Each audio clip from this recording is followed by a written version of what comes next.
انسان سے گناہ سرزد ہو جائے تو اسے فوراً احساس ہونا چاہیے کہ مجھ سے اللہ کی نافرمانی ہو گئی، فوراً وہ استغفار کرے، فوراً اللہ سے معافی مانگے۔ یہ نہ کہیں کہ یہ صغیرہ گناہ ہے، چھوٹا سا گناہ ہے، بلکہ یہ دیکھیں کہ جس کی نافرمانی ہو رہی ہے وہ ذات تو بہت بڑی ذات ہے، بڑی ذات کی چھوٹی نافرمانی بھی بہت بڑی ہوتی ہے۔ اللہ والے فرماتے ہیں ہم کیا جانیں کہ کیا صغیرہ ہے کیا کبیرہ ہے، ہمارے پاس تو گناہوں کا ذخیرہ ہے۔ کسی چھوٹے گناہ کو چھوٹا سمجھ کے نہ کریں کہ یہ چھوٹا ہے۔ فرمایا کہ ایک صغیرہ گناہ ہے، صغیرہ گناہ پر اصرار یہ کبیرہ بن جاتا ہے۔ ایک انسان صغیرہ گناہ بار بار کرے تو وہ صغیرہ نہیں رہتا، پھر وہ کبیرہ بن جاتا ہے۔ صغیرہ گناہ بھی ہو، اگر کسی کو دکھا کر کیا جائے، کسی کے سامنے کیا جائے اور اسے گناہ نہ سمجھا جائے تو یہ گناہ کبیرہ بن جاتا ہے، بہت بڑا جرم بن جاتا ہے۔ اللہ کے محبوب صلی اللہ علیہ وسلم نے فرمایا کل امتی معافن الا المجاہرین، میری ساری امت کی مغفرت ہوگی، معافی ہوگی، لیکن جو مجاہرین ہیں، جو سرعام گناہ کرتے ہیں، لوگوں کو دکھا دکھا کر گناہ کرتے ہیں اور اپنے گناہوں کا تذکرہ لوگوں کے سامنے کرتے ہیں، اپنے گناہ لوگوں کو بتاتے ہیں، فرمایا کہ ایسے شخص کی اللہ کے ہاں مغفرت نہیں ہے۔ اللہ کے محبوب صلی اللہ علیہ وسلم کا فرمان 100% اس پہ ہمارا ایمان۔ جب گناہ ہو جائے تو اس پر فوراً استغفار کیا جائے۔ سارے انبیاء کرام معصوم ہیں کہ اللہ جل شانہ نے انبیاء کرام کو امت کی ہدایت کے لیے بھیجا ہوتا ہے۔ جب اللہ جل شانہ اپنے نبی کو بھیجیں، اگر نبی سے بھی گناہ ہوں تو پھر جو نبی لے کر آ رہے ہیں اس پر کیا اعتماد ہوگا؟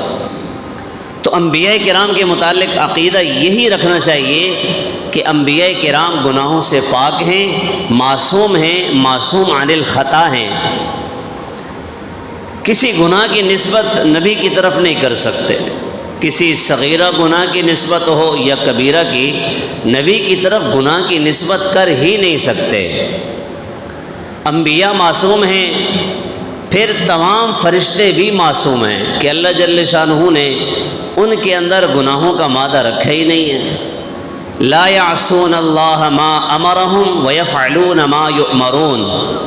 فرشتوں کے بعد صحابہ کرام کا ایمان ہے، ان کے متعلق عقیدہ یہ ہے کہ صحابہ کرام محفوظ ہیں، یعنی صحابہ کرام سے گناہ ہوئے ہیں لیکن اللہ جل شانہ نے ان کے سارے گناہوں کو معاف کر دیا اور معافی کا اعلان قرآن کے اندر کر دیا، بلکہ قرآن کے اندر، قرآن کریم کے اندر اللہ جل شانہ نے صحابہ کرام کی صفات بیان کی کہ اگر کسی سے گناہ ہو جائے، انہوں نے توبہ کی، الا من تاب وآمن وعمل عملا صالحا فاولئک یبدل اللہ سیئاتہم حسنات۔ اگر صحابہ میں سے کسی کا گناہ ہو، صحابہ کرام سے کوئی گناہ سرزد ہو جائے، پھر وہ توبہ کر لیں تو توبہ کی برکت سے اللہ جل شانہ ان کے گناہوں کو معاف بھی فرماتے ہیں اور جتنے گناہ ہیں ان کے بدلے میں نیکیاں بھی لکھ دیتے ہیں۔ جو بندہ صحابہ کرام کی طرح سچی توبہ کرے گا، اللہ جل شانہ اس کے گناہوں کو بھی مٹا کر اس کی جگہ نیکیاں لکھ دیں گے۔ پھر بات آتی ہے امتیوں کی۔ امتیوں کے اندر نیک لوگ ہیں، اللہ والے ہیں، وہ اپنے آپ کو گناہوں سے بہت زیادہ بچاتے ہیں۔ تو جو اپنے آپ کو گناہوں سے بچائے اور اس بچنے کی محنت میں لگے اور لوگوں کو بھی گناہوں سے بچنے والی محنت میں لگے تو وہ گناہوں سے بہت دور ہوتے ہیں، اور جو گناہوں سے دور ہوتے ہیں وہ اللہ کے دوست ہوتے ہیں، اللہ کے ولی ہوتے ہیں۔ اگر اولیاء کرام سے گناہ ہو جائے تو اولیاء کرام کی شان یہ ہے، بلکہ ہر ایمان والے کی شان یہ ہے کہ جب تک وہ اپنے اس گناہ کو دھو نہ ڈالے، اللہ سے معاف نہ کروا دے، اسے چین نہ آئے۔ تو اللہ کے نبی صلی اللہ علیہ وسلم نے ہمیں اس کا طریقہ بتایا کہ گناہ کا ارادہ نہیں ہے، لیکن اگر گناہ ہو جائے تو کثرت سے استغفار کریں، ہر وقت استغفار کریں، کیونکہ ہم بہت زیادہ گناہ گار ہیں۔ ہماری صبح وہ بھی گناہ کے ساتھ، ہماری شامیں وہ بھی گناہوں میں، ہمارے دن بھی گناہوں میں، ہم بہت سارے نیک لوگ شمار ہوتے ہیں لیکن بڑے بڑے گناہوں میں مبتلا ہیں۔ تو اس لیے کثرت سے استغفار کریں، اور کثرت استغفار جو ہے یہ ایسا وظیفہ ہے کہ یہ سارے گناہوں کو مٹھا دیتا ہے۔ استغفار کا وظیفہ بہت بڑھیا وظیفہ ہے، بڑی بڑی پریشانیاں ہیں، استغفار کا وظیفہ لیں، وظیفہ شروع کریں، استغفار کثرت سے کریں، اللہ جل شانہ سارے گناہوں کو معاف فرما دیں گے۔ فَقُلْتُ اسْتَغْفِرُوا رَبَّكُمْ إِنَّهُ كَانَ غَفَّارًا يُرْسِلِ السَّمَاءَ عَلَيْكُمْ مِدْرَارًا وَيُمْدِدْكُمْ بِأَمْوَالٍ وَبَنِينَ وَيَجْعَلْ لَكُمْ جَنَّاتٍ وَيَجْعَلْ لَكُمْ أَنْهَارًا۔ قرآن کریم کے اندر سورہ نوح کے اندر یہ وظیفہ موجود ہے، اور یہ بڑا مجرب وظیفہ ہے۔ حضرت حسن کے پاس ایک شخص آیا اور آ کر کہنے لگا کہ حضرت اولاد نہیں ہے۔ حضرت نے فرمایا کہ کثرت سے استغفار کرو۔ دوسرا ایک شخص آیا، حضرت بارش کی کمی کی وجہ سے بہت پریشانی ہے، حضرت کوئی وظیفہ بتائیں۔ حضرت نے فرمایا کہ کثرت سے استغفار کرو۔ دوسرا آیا، اس نے کہا مال کی کمی ہے، حضرت نے فرمایا کہ کثرت سے استغفار کرو۔ مختلف حضرات آتے رہے اور حضرت ان کو وظیفہ بتاتے رہے، کثرت سے استغفار کرو۔ تو شاگرد اور مریدین بیٹھے تھے، تو انہوں نے پوچھا کہ حضرت ایک بندہ آیا، اس نے کہا کہ اولاد نہیں ہے، آپ نے فرمایا کثرت سے استغفار کرو۔ دوسرا آیا کہ مال کی کمی ہے، آپ نے فرمایا کثرت سے استغفار کرو۔ ایک شخص نے آ کر کہا کہ میری فلاں پریشانی ہے، آپ نے فرمایا کثرت سے استغفار کرو۔ حضرت پریشانیاں تو الگ الگ ہیں لیکن وظیفہ ایک ہی ہے۔ تو حضرت فرمانے لگے کہ یہ وظیفہ میں نے قرآن سے لیا ہے۔ اللہ جل شانہ کا پاک ارشاد ہے سورہ نوح کے اندر، فَقُلْتُ اسْتَغْفِرُوا رَبَّكُمْ إِنَّهُ كَانَ غَفَّارًا يُرْسِلِ السَّمَاءَ عَلَيْكُمْ مِدْرَارًا وَيُمْدِدْكُمْ بِأَمْوَالٍ وَبَنِينَ وَيَجْعَلْ لَكُمْ جَنَّاتٍ وَيَجْعَلْ لَكُمْ أَنْهَارًا فَقُلْتُ اسْتَغْفِرُوا رَبَّكُمْ۔ نوح علیہ السلام کا قصہ ہے کہ یا اللہ میں نے ان سے کہا استغفروا ربکم انہ کان غفارا۔ نوح علیہ السلام اپنی قوم کی کارگزاری سنا رہے ہیں کہ یا اللہ ان کو میں نے بڑی دعوت دی ہے لیکن یہ دعوت کو قبول نہیں کر رہے، میں نے ان سے کہا استغفروا ربکم انہ کان غفارا، اللہ سے معافی چاہو، مغفرت طلب کرو، استغفار کرو، گناہوں کو چھوڑ دو، اللہ کی طرف آ جاؤ، اللہ تعالیٰ تمہارے گناہوں کو معاف فرما دیں گے۔ یرسل السماء علیکم مدرارا، آسمان سے بارشیں بھی نازل ہوں گی، ویمددکم باموال وبنین، مال کی کمی ہے اللہ تعالیٰ مال کی کمی کو پورا فرمائیں گے، اولاد کی کمی ہے یا اولاد نہیں ہے اولاد کی ضرورت ہے اللہ تعالیٰ اولاد بھی عطا فرمائیں گے، بارشوں کی ضرورت ہے اللہ تعالیٰ بارشیں بھی نازل فرمائیں گے، کوئی بھی پریشانی ہو کثرت سے استغفار کریں۔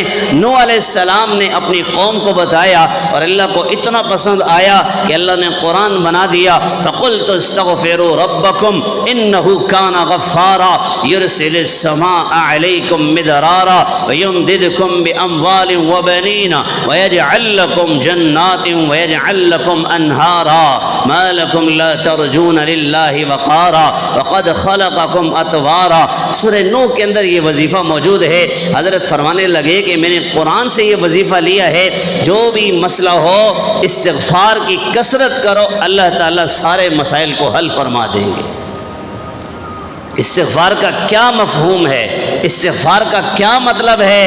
استغفر اللہ، میں اللہ سے معافی چاہتا ہوں۔ جو بندہ اللہ سے معافی چاہے کہ اللہ تعالیٰ اسے معاف نہیں فرمائیں گے؟ ایک بندہ جس نے ساری زندگی اللہ کی نافرمانیاں کی، ساری زندگی اللہ کو ناراض کیا، ایک مشرک ہے، ایک کافر ہے جس نے ساری زندگی شرک کیا، جس نے ساری زندگی کفر کیا، جس نے ساری زندگی بتوں کی پوجا کی، جس نے اللہ کو چھوڑ کے غیر کے سامنے سجدے کیے، جس نے اپنی حاجات اللہ کے سامنے پیش نہیں کی، غیر کے سامنے پیش کی ہیں، وہ مشرک، وہ کافر جب اللہ کے سامنے آتا ہے اور آ کر اپنی غلطی تسلیم کرتا ہے، اقرار جرم کرتا ہے کہ یا اللہ ساری زندگی تیرے نافرمانوں میں میرا نام تھا، آج میں سچی توبہ کرنے کے لیے آیا ہوں، یا اللہ میں کلمہ پڑھتا ہوں، آج سے میں توحید کا اعلان کرتا ہوں، آج میں رسالت کا اعلان کرتا ہوں، میں نبوت اور رسالت کو تسلیم کرتا ہوں، تیرے نبی تیرے رسول کو بھی مانتا ہوں، کلمہ پڑھتا ہے، کلمہ پڑھ کے وہ مسلمان ہو جاتا ہے جس نے ساری زندگی شرک کیا، جس کے بارے میں اللہ نے فرمایا ان اللہ لا یغفر ان یشرک بہ ویغفر ما دون ذلک لمن یشاء۔ شرک کے علاوہ اللہ جل شانہ جس گناہ کو چاہیں گے معاف فرما دیں گے، لیکن شرک کی کوئی معافی نہیں، شرک کی کوئی معافی نہیں۔ ایک بندہ موجود آ کے کلمہ پڑھتا ہے اور اللہ سے معافی مانگتا ہے، شرک کو چھوڑ دیتا ہے، کفر کو چھوڑ دیتا ہے، بتوں کی پوجا چھوڑ دیتا ہے، غیر کے سامنے سجدہ کرنے سے باز آتا ہے اور اقرار کرتا ہے اشہد ان لا الہ الا اللہ و اشہد ان محمد رسول اللہ۔ جب یہ اقرار کرتا ہے، شرک کفر کو چھوڑ دیتا ہے، اللہ جل شانہ اس کی ساری زندگی کے سارے گناہوں کو معاف فرما دیتے ہیں۔ مشرک کی مغفرت ہو گئی، اس کے سارے گناہ معاف ہو گئے، اس نے کلمہ پڑھ لیا، ایک مسلمان ہے، اللہ کو مانتا ہے، وہ توحید کا اقرار کرتا ہے، وہ توحید کا قائل ہے، نبیوں کو مانتا ہے، حضور پاک صلی اللہ علیہ وسلم کو آخری نبی مانتا ہے، حضور کو خاتم النبیین مانتا ہے، اور اللہ کے سامنے یہ پیشانی زمین پہ رکھتا ہے، اللہ کے سامنے رکوع کرتا ہے، اللہ کے سامنے سجدہ کرتا ہے، اپنی حاجات اللہ کے سامنے پیش کرتا ہے، اپنی جھولی اللہ کے سامنے پھیلاتا ہے۔ ایسا شخص جو کلمہ پڑھنے والا ہے، مسلمان ہے، وہ اگر ساری زندگی گناہ کرتا ہے، اسے احساس ہوا، اسے ندامت ہوئی کہ مجھ سے بہت گناہ ہوئے، وہ اللہ سے معافی مانگنے کے لیے آتا ہے، اسے آتے ہوئے شرم آئے گی، لیکن اللہ اسے واپس نہیں بھیجیں گے کہ 100 سال تو گناہ کر کے اب میرے پاس آیا ہے۔ اللہ تعالیٰ فرماتے ہیں قل یا عبادی الذین اسرفوا علی انفسہم لا تقنطوا من رحمت اللہ۔ وہ لوگ جنہوں نے اپنی جانوں پہ ظلم کر رکھا ہے، ان سے کہو کہ لا تقنطوا من رحمت اللہ، میرے محبوب ان سے کہو کہ اللہ کی رحمت سے کبھی مایوس نہ ہو، اللہ کی رحمت سے کبھی مایوس نہ ہو۔ 100 سالہ زندگی اللہ کو ناراض کرنے میں گزار دی، یہ کثرت سے استغفار کرنے والا، اللہ سے معافی مانگنے والا اللہ کا دوست بن جاتا ہے۔ اس کلمے والے کو اللہ ضرور معاف فرمائیں گے اگر یہ موت سے پہلے اللہ سے معافی مانگ لے، اپنے گناہوں کی توبہ کر لے، اللہ تعالیٰ اسے معاف فرما دیں گے۔ اور فرمایا کہ کثرت استغفار کا وظیفہ اتنا مجرب ہے کہ اس استغفار کی برکت سے اللہ جل شانہ سارے گناہوں کو معاف فرما دیتے ہیں۔ اگر ایک بندہ پریشان ہے، کثرت سے استغفار کرتا ہے، اللہ تعالیٰ اس کی پریشانی کو ختم فرما دیں گے۔ اولاد کا مسئلہ ہے، کثرت سے استغفار کرے، اللہ تعالیٰ اولاد عطا فرمائیں گے۔ قرضوں میں ڈوبا ہوا ہے، کثرت سے استغفار کرے، اللہ جل شانہ قرضوں کی پریشانی کو ختم فرما دیں گے۔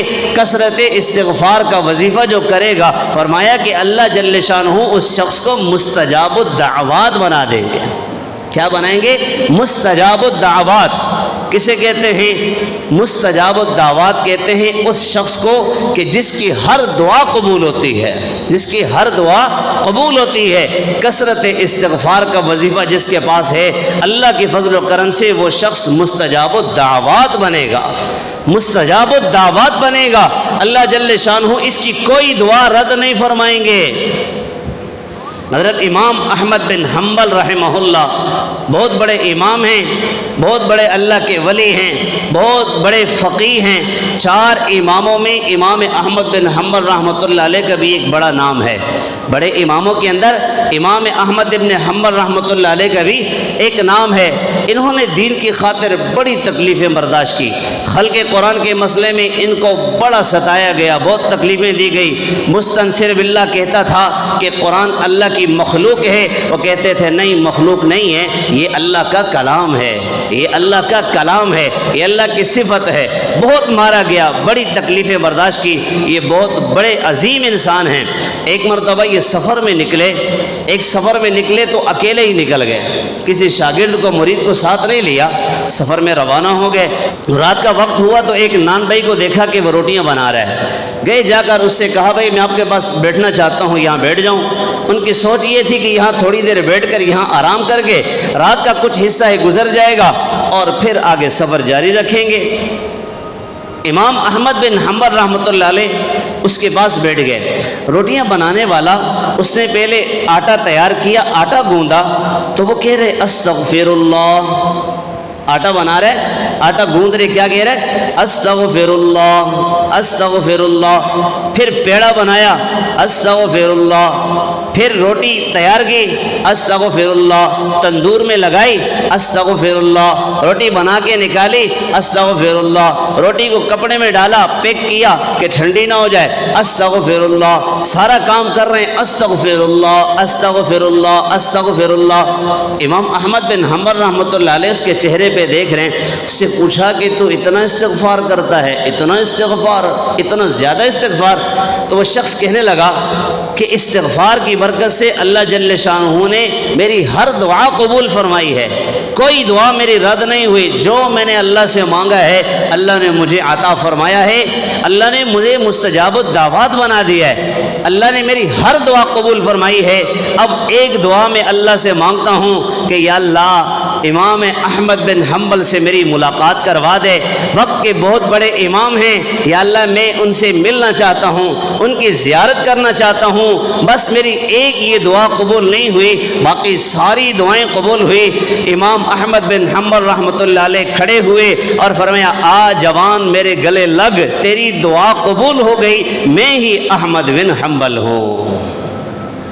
کثرت استغفار کا وظیفہ اتنا بڑھیا وظیفہ ہے، میرے اور آپ کے محبوب آقا صلی اللہ علیہ وسلم کا پاک ارشاد ہے من لزم الاستغفار جعل اللہ له من كل ضیق مخرجا ومن كل ہم فرجا ورزقه من حیث لا يحتسب۔ میرے محبوب فرماتے ہیں من لزم الاستغفار، جو استغفار کو لازم پکڑ لے، یعنی ہمیشہ استغفار کرتا رہے، اس کا فائدہ اسے کیا ہوگا؟ فرمایا کہ جعل اللہ له من كل ضیق مخرجا، اللہ تعالیٰ ہر ضیق، ہر تنگی سے اس کے لیے مخرج بنائیں گے، نکلنے کی جگہ بنائیں گے، نکلنے کا راستہ اس کے لیے بنائیں گے۔ ومن كل ہم فرجا، ہر ہم اور غم سے اسے نجات عطا فرمائیں گے۔ ورزقه من حیث لا يحتسب، اور اسے روزی وہاں سے پہنچائیں گے جہاں سے اس کا وہم و گمان بھی نہیں ہے۔ کون فرما رہے ہیں؟ میرے محبوب آقا فرما رہے ہیں۔ میرے محبوب کا فرمان 100% اس پہ ہمارا ایمان، 100%۔ اللہ کے محبوب نے فرمایا وہ حق ہے اور سچ ہے، میری آنکھ دیکھے وہ جھوٹ ہو سکتا ہے، لیکن میرے نبی کی زبان سے جو جملہ نکلتا ہے وہ کبھی جھوٹ نہیں ہو سکتا۔ میری آنکھ دیکھے اور آنکھوں سے دیکھ کر کہے کہ میں نے خود اپنی آنکھوں سے دیکھا، لیکن میرے نبی کچھ اور فرماتے ہیں، میرے محبوب کا فرمان وہ حق ہے اور سچ ہے۔ ایک صحابی شہید ہوئے، ان کی والدہ بہت زیادہ پریشان تھی، بہت زیادہ غم کر رہی تھی، رو رہی تھی، اللہ کے محبوب کے پاس آئی، یا رسول اللہ میرا بیٹا شہید ہو گیا، میرا بیٹا جنت میں ہے یا دوزخ میں ہے، میں دیکھنا چاہتی ہوں، یا رسول اللہ آپ اللہ سے دعا کریں کہ میں اپنے بیٹے کو دیکھ لوں، میرا بیٹا کس حال میں ہے؟ اللہ کے محبوب نے فرمایا کہ تیرا بیٹا جنت میں گھوم پھر رہا ہے اور وہ جنت میں مزے کر رہا ہے، اگر تو کہے تو تجھے دکھا دوں۔ وہ عورت کہنے لگی، وہ صحابیہ کہنے لگی، یا رسول اللہ، یا رسول اللہ آپ نے فرما دیا ہے وہ حق ہے اور سچ ہے، میری آنکھ نے جو دیکھا وہ جھوٹ ہو سکتا ہے، لیکن آپ کی زبان اطہر سے نکلا ہوا جملہ کبھی جھوٹ نہیں ہو سکتا۔ آپ نے فرما دیا کہ میرا بیٹا جنت میں ہے، تو میرے دل نے یقین کر لیا کہ میرا بیٹا جنتی ہے اور جنت میں مزے کر رہا ہے۔ تو کثرت استغفار کا وظیفہ کریں گے؟ کوئی بھی مسئلہ ہو، کوئی بھی پریشانی ہے، کثرت سے استغفار کریں۔ استغفار کا مطلب یہ ہوتا ہے کہ یا اللہ مجھ سے گناہ ہوا، اور کوئی ذات ہے کہ جس کے سامنے جب میں جاؤں گا تو میری گناہ کی وجہ سے پکڑ ہو سکتی ہے۔ فرمایا کہ جب بندہ 3 مرتبہ یہ کہے اللہم اغفر لی، حدیث مبارکہ میں آتا ہے بندہ کہتا ہے اللہم اغفر لی، اللہم اغفر لی، اللہم اغفر لی۔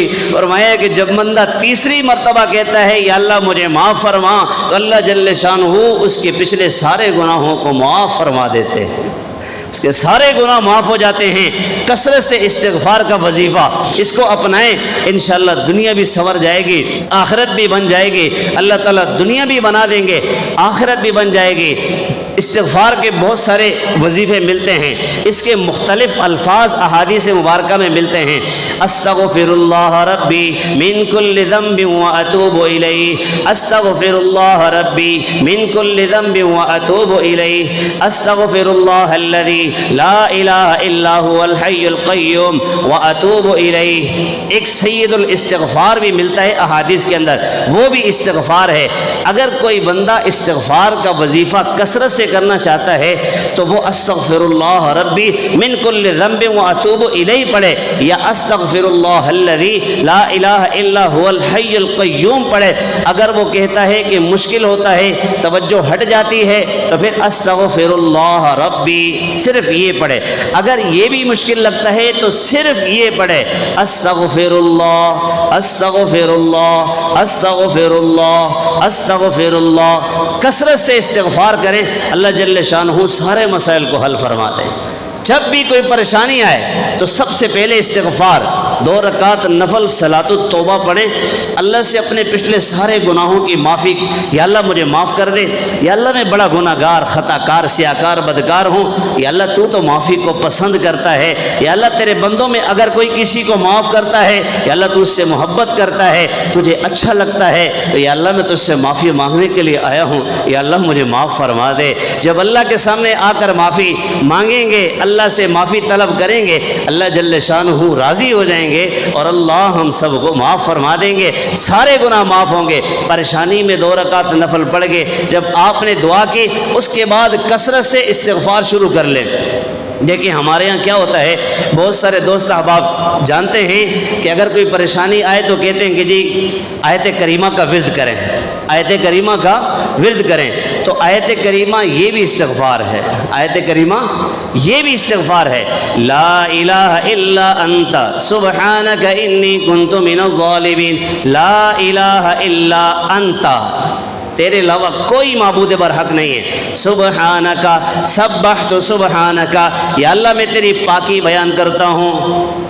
لا الہ الا انت سبحانکا انی کنت من الظالمین، یا اللہ میں ظالم ہوں، یا اللہ میں ظالم ہوں، میں نے اپنی جان پہ ظلم کیا ہے، گناہ کیا ہے۔ اس کا مطلب ہے یا اللہ معاف فرما دے، تو اللہ تعالیٰ اسے معاف فرما دیں گے۔ جو بھی گناہ کیا ہے کثرت سے استغفار کریں، اور یہ استغفار کثرت سے، دیکھیں اللہ نے اس پر کتنا بڑا انعام دیا ہے۔ حدیث مبارکہ میں نے آپ کو سنائی، من لزم الاستغفار جعل اللہ لہ من کل ضیق مخرجا ومن کل ہم فرجا ورزقہ من حیث لا یحتسب۔ گناہ گار آدمی ہے لیکن کثرت سے استغفار کرتا ہے، اس سے گناہ ہوتے رہتے ہیں، کثرت سے استغفار کرتا ہے۔ اور ایک شخص وہ ہے جو گناہوں سے بچتا ہے، اسے متقی پرہیزگار کہتے ہیں۔ اس کے بارے میں اللہ نے قرآن میں اعلان کیا، وَمَن يَتَّقِ اللَّهَ يَجْعَل لَّهُ مَخْرَجًا وَيَرْزُقْهُ مِنْ حَيْثُ لَا يَحْتَسِبُ۔ اللہ اکبر کبیرہ۔ دیکھیں اللہ کے محبوب کا فرمان کہ جس پہ اللہ کے محبوب نے فرمایا کہ اس شخص کو کثرت سے استغفار کرنے والے کو اللہ تعالیٰ وہاں سے روزی پہنچاتے ہیں جہاں سے اس کا وہم و گمان بھی نہیں ہوتا۔ اور متقی کے لیے بھی یہی اعلان کیا، وَمَن يَتَّقِ اللَّهَ يَجْعَل لَّهُ مَخْرَجًا وَيَرْزُقْهُ مِنْ حَيْثُ لَا يَحْتَسِبُ۔ متقی کو بھی اللہ جل شانہ وہاں سے روزی عطا فرماتے ہیں جہاں سے اس کا وہم و گمان بھی نہیں ہوتا۔ کثرت سے استغفار کریں گے انشاءاللہ. اللہ جل شانہ مجھے بھی آپ حضرات کو بھی کثرت سے استغفار کی توفیق نصیب فرمائے. ایسا نہیں ایک بندہ کہے کہ میں بہت سارے گناہ کروں گا پھر استغفار کروں گا. نہیں، گناہوں سے اپنے آپ کو بچانا ہے. جتنا ممکن ہو گناہوں سے اپنے آپ کو بچانا ہے اور گناہوں سے بچتے ہوئے زندگی گزارنی ہے. زندگی اچھی گزر رہی ہے، گناہوں سے بچ کر گزر رہی ہے، فرما برداری میں گزر رہی ہے، 5 وقت کی نماز کی پابندی چل رہی ہے، تہجد بھی پڑھ رہے ہیں، قرآن بھی پڑھ رہے ہیں، اللہ اللہ بھی کر رہے ہیں اور صدقات خیرات بھی کر رہے ہیں، زکوٰۃ بھی دے رہے ہیں، ساری نیکیاں کر رہے ہیں، پھر بھی استغفار کریں. پھر بھی کیا کریں؟ استغفار کریں. اتنا مجرب وظیفہ ہے. اللہ اکبر کبیرہ. قرآن کریم میں اللہ تعالیٰ نے 2 چیزوں کو یوں جوڑ کے ساتھ رکھا. وَمَا كَانَ اللَّهُ لِيُعَذِّبَهُمْ وَأَنْتَ فِيهِمْ وَمَا كَانَ اللَّهُ مُعَذِّبَهُمْ وَهُمْ يَسْتَغْفِرُونَ. اللہ نے اپنے نبی سے فرمایا میرے محبوب آپ اگر ان کے اندر موجود ہوں گے تو میں ان پر عذاب نہیں بھیجوں گا. ایک اور دوسری بات دوسرے نمبر پہ فرمایا وما كان الله معذبهم وهم يستغفرون. ان پر عذاب نہیں بھیجوں گا جب تک یہ استغفار کرتے رہیں گے. اللہ کے نبی کی ذات کتنی بڑی ذات ہے. اب اس پہ بات شروع کریں تو بات کہیں اور چلی جائے گی. ایک الگ موضوع ہے. حضور پاک علیہ السلام کا کتنا بڑا مرتبہ ہے. بعد از خدا بزرگ توئی قصہ مختصر اور شارٹ بات یہی ہے کہ اللہ کے بعد جس ہستی کا مقام مرتبہ ہے اور میرے اور آپ کے محبوب آقا حضرت محمد مصطفیٰ صلی اللہ علیہ وسلم کی ہستی ہے. اللہ نے استغفار کے ساتھ اپنے نبی کی ذات کو یوں جوڑ کے بیان کیا. وما كان الله ليعذبهم وانت فيهم. میرے محبوب جب آپ ان کے اندر موجود ہوں گے تو میں ان پر عذاب نہیں بھیجوں گا. اور دوسرے نمبر پہ فرمایا کہ جب تک یہ استغفار کرتے رہیں گے میں ان پر عذاب نہیں بھیجوں گا. تو سوچیں کہ استغفار کا وظیفہ کتنا بڑھیا وظیفہ ہے. استغفار کا وظیفہ کتنا بڑا وظیفہ ہے. تو آج شروع کریں گے. اللہ جل شانہ ہم سب کو عمل کی توفیق نصیب فرمائے.